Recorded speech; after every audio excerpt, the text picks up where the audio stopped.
500 kilometres of razor wire line the eastern edges of the EU.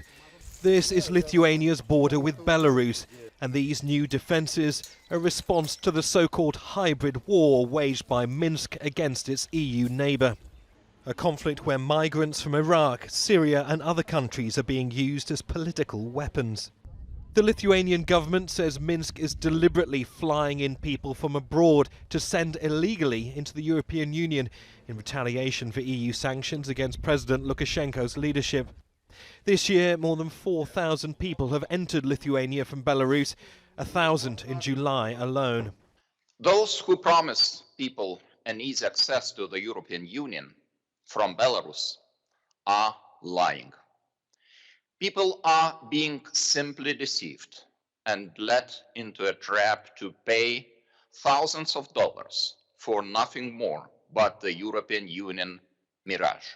We try to do our best in order to assure, to guarantee sufficient living standard, living conditions, especially for women, for children, for elderly people.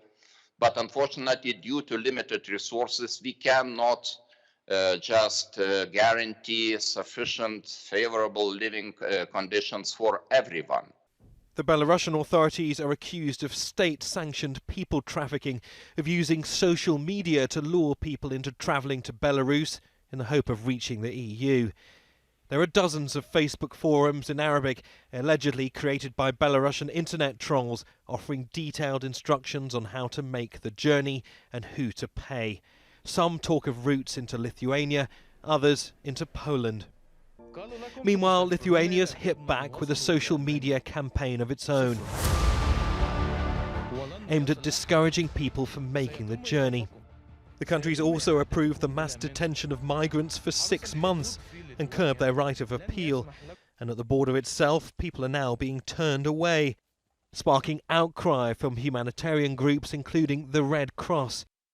Pushbacks of people seeking asylum, said the committee, are not compatible with the Geneva Convention on Refugee Status, the EU Charter of Fundamental Rights and other human rights instruments.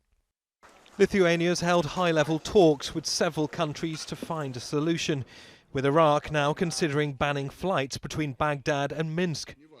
Meanwhile, President Lukashenko has ordered his defence agencies to stop people from returning from Lithuania to Belarus. As the diplomatic crisis deepens, vulnerable people are being jostled between countries that do not want them. Their hopes and miseries exploited for political means. Neave, Al Jazeera.